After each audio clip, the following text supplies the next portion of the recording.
Now let's take a look at the ionization energies of atoms. We're going to take a look at carbon. Carbon has 6 protons in the nucleus.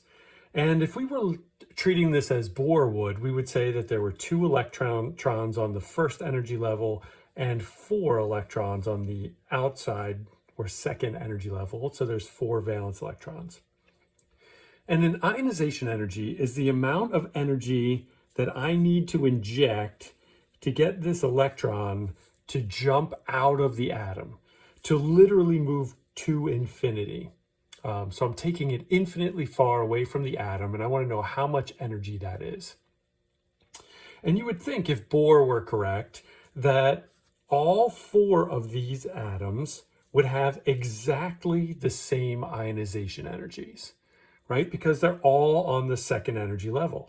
But if we look at the ionization energies of carbon, the first time you remove the first electron, that requires 1087.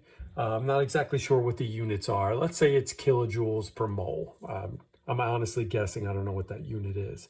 So that's 1087. And the second electron requires almost twice as much energy. It requires 2353. So right away, we know that Bohr's model of the atom can't possibly be correct, because what the heck is going on here? Why aren't they, if not exactly the same thing, then why aren't they the same? And the answer is because Bohr was wrong, that this second energy level actually is broken up into 2 different sublevels. We've got an S sublevel and a P sublevel.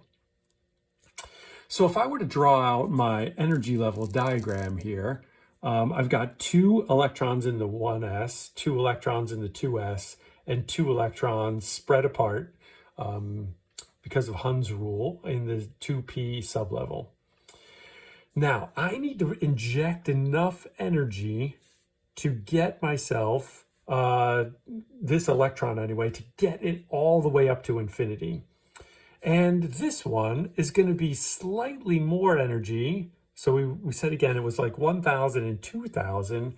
But you'll notice that we do get a pretty large jump here from 2,000 to 4,600, which we could explain saying like, wow, I don't know why these 2 are different, but I can explain why this one is and why we get such a big jump. It's because the difference between the 2p and the 2s.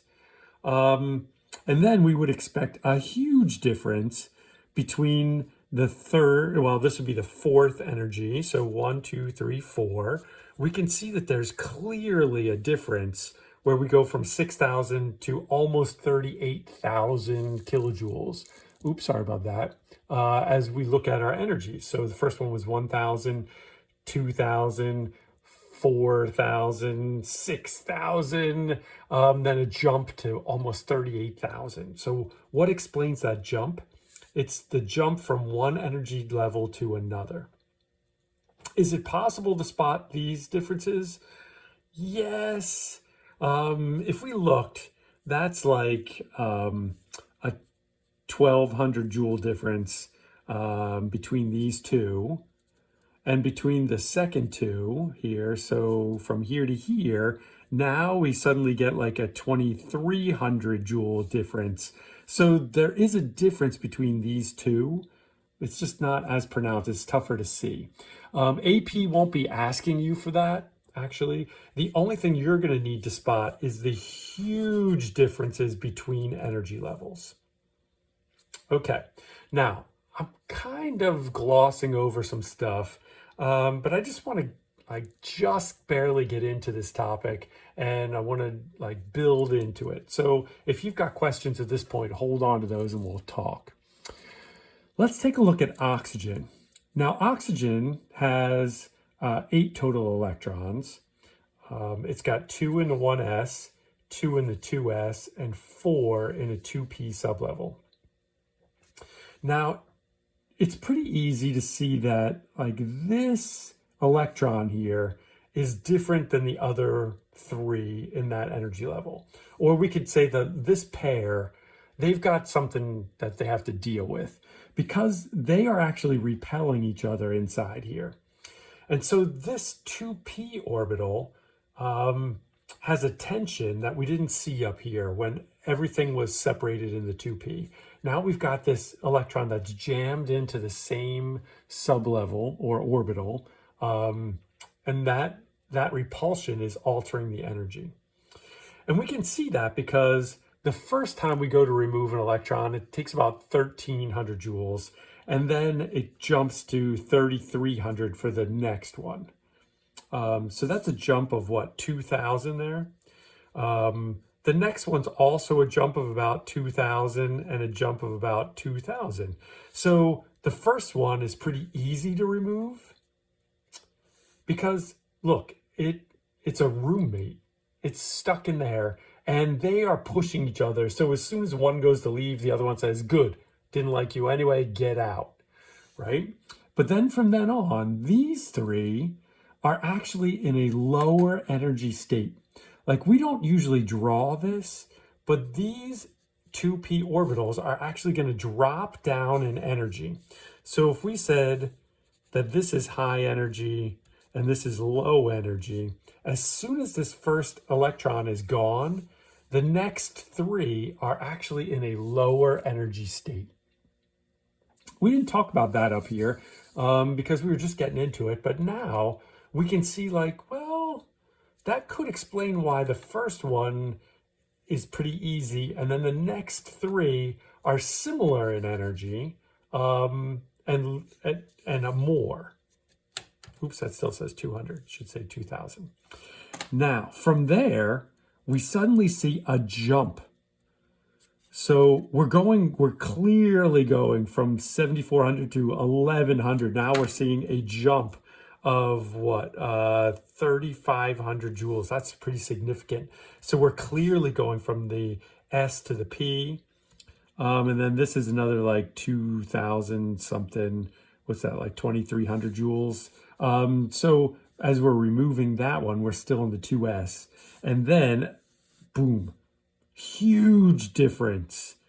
We're going from a much lower energy. I have to put in a lot more energy to get to infinity. And in fact, it's going to be, what, 6 times as high or 5 times as high when I go from 13,000 to 71,000 trying to pull these electrons out. So the added layer I want to add here is that when we start pulling these electrons out one at a time, so here's my first ionization energy. That's ionization energy number 1. Let's say this is ionization energy number 2. When I pull the second one, that it's not a static system. That even though I drew this orbital diagram, once I pull out a single electron, the orbital diagram really should be redrawn. Okay, so what I have here is just a generic orbital diagram. And we're going to look at beryllium. Beryllium's got 4 protons in its nucleus. And I'm going to say that it also has 4 electrons. 2 of those electrons are in the, 2 of these electrons are in the 1s, and 2 of these electrons are in the 2s, plus 4. So if I were removing an electron and I wanted to figure out what my ionization energy is, I would have to grab onto one of these electrons and remove it to infinity. So I have no idea what that energy is. Let's just call it E for energy, or E1. Okay, so we'll call that E1 for my first ionization energy. Now, we can see the length of that arrow. It's pretty long, and that's going to tell us how much energy is required to ionize that electron. Now, the weird thing is that once that electron is gone, I still have 4 protons in the nucleus. I still have 2 electrons in the 1s, but now I only have 1 electron in the 2s. So what's going to happen here is this thing's going to rearrange itself, and the 1s energy level is actually going to drop in a little bit closer to the nucleus. And the 2s energy level is actually going to drop in a little bit closer to the nucleus because we no longer have this electron-electron repulsion there. And so when I go to get the second energy, or the second electron, sorry, and get my second ionization energy, that is larger because of the fact that, look, I've got to reach down in further. So I won't get identical first and second energies because the atom rearranges its orbital structure once one of those electrons is gone. You always have to remember that the electrons are attracted to the nucleus, but they also are attempting to repel each other. And once that repulsion is removed, all the other electrons rearrange to adjust. So when I'm looking at beryllium with a +2 charge this time, I've lost my 2 electrons. So I only have these guys down here. And that is also going to sink lower again. Now, it's sunk lower. I reach in, I try and remove this electron all the way to infinity. My third ionization energy, look at this huge difference in the arrow length. That's because it requires a lot more energy to remove that electron. If we wanted to look at it in terms of shielding, well, to remove this second electron, I still have a shield in the way between my nucleus, right? But here, when I go to get the third electron, there is no shield between that third electron and the nucleus, so it requires a lot of energy to remove. If we wanted to look at it in terms of the effective nuclear charge, we could say, well, look, this electron is looking back at a nucleus that has an effective nuclear charge of +2 because these 2 electrons are going to cross out some of those protons. So this electron is held by a much weaker nucleus than this one because this electron sees the full strength of all 4 protons. So this electron here was being held by a nucleus with an effective strength of 2, but this nucleus is held with an effective strength of 4. Okay, how's that sound? So whenever we're looking at ionization energies, we will be looking at the fact that they gradually get higher and higher and higher, but that when we go between energy levels, we will see large jumps.